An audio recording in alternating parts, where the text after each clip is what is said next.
அரசியலை செய்து கொண்டிருக்கிறார். இதுதான் அதிமுக வீழ்ச்சிக்கு காரணம். தொண்டர்களால தலைமை என்றைக்கு தேர்ந்தெடுக்கப்பட வேண்டும் என்கிற அந்த விதி மாற்றப்பட்டதோ அன்றைக்கே அதிமுகவுடைய சரிவு தொடங்கிவிட்டது. அதிமுகவோட முக்கிய முகங்களா பார்க்கப்பட்ட செல்லூர் ராஜு, ஆர்.பி. உதயகுமார் இவங்க எல்லாமே தோல்வி முகத்தை சந்திச்சிட்டு இருக்காங்க. அதே நேரத்துல அதிமுகவோட சேரன்னு விருப்பப்பட்ட திரு ஓ பன்னீர்செல்வமாக இருக்கட்டும், இப்ப செங்கோட்டையனாக இருக்கட்டும், இவங்க எல்லாம் வெளியேற்றப்பட்டார்கள். இவங்களுக்கு எல்லாம் வாய்ப்பு கிடைக்கல. இந்த முடிவை எப்படி பாக்குறீங்க? இப்ப அவர் வந்து ஓபிஎஸ் வந்து திமுக போனாரு, வெற்றி பெறுகிறார். செங்கோட்டையன் தாவேக்கால போனாரு, அவரும் இப்ப வெற்றியை பெற்றிருக்கிறார். அரசாங்கம் நடத்தியதில் ஸ்டாலின் மீதான அதிருப்தி, கட்சியை வழிநடத்தியதில் ஒற்றுமைப்படுத்தாமல் செயல்பட்டதில் எடப்பாடி பழனிசாமி மீது அதிருப்தி. இதை உணர்ந்ததால தான் 2024 நாடாளுமன்ற உறுப்பினர் தேர்தல் முடித்தவுடன் ஒரு பத்திரிகையாளர் சந்திப்பை நடத்தி ஒன்றுபட்ட அதிமுக உருவாக்கப்பட வேண்டும். அப்படி உருவாக்கப்பட்டால் மட்டும்தான் 2026 சட்டமன்ற தேர்தலில் அதிமுக வெற்றி பெறும் என்று நான் வலியுறுத்தினேன். தமிழ்நாடு முழுக்க மிகப்பெரிய எழுச்சி ஏற்பட்டது, ஏற்றுக்கொண்டார்கள்.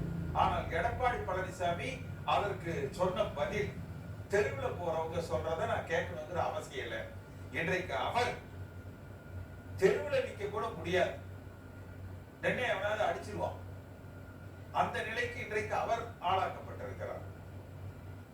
இப்ப அதிமுகவோட எதிர்காலம் என்ன ஆக போகுது? அதோட இணைந்திருக்கிற அமமுக உள்ள இருக்காங்க, பாமக உள்ள இருக்காங்க, இந்த மாதிரியான கூட்டணி கட்சிகள் என்ன நிலைப்பாடு எடுப்பாங்க?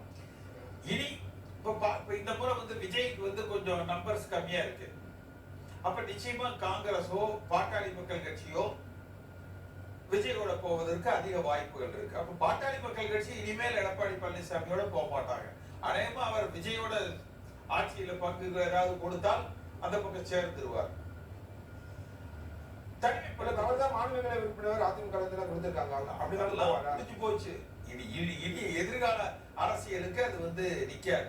அப்ப தலைமை மாற்றமும் ஒரு நேர்மையான லஞ்ச லாவண்யத்துக்கு அப்பாற்பட்ட, சாதிய அரசியலுக்கு அப்பாற்பட்ட திராவிட சித்தாந்தத்துல, ஏன்னா இந்த தேர்தல் என்பது திராவிட சித்தாந்தத்துக்கு விழுந்த அடி.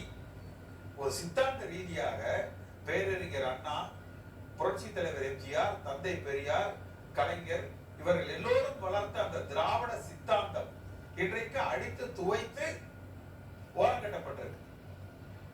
விஜய் கிட்டத்தட்ட எம்ஜிஆரை முன்னிறுத்தி, அண்ணாவை முன்னிறுத்தி அந்த திராவிட அரசியலை திமுகவுக்கு மாற்றுன்னு எடுத்தாலும் கூட அவர்களால் வளர்க்கப்பட்ட உருவாக்கப்பட்ட அதிமுக இன்றைக்கு ஒரு பாதிப்பை அடைஞ்சிருக்கு.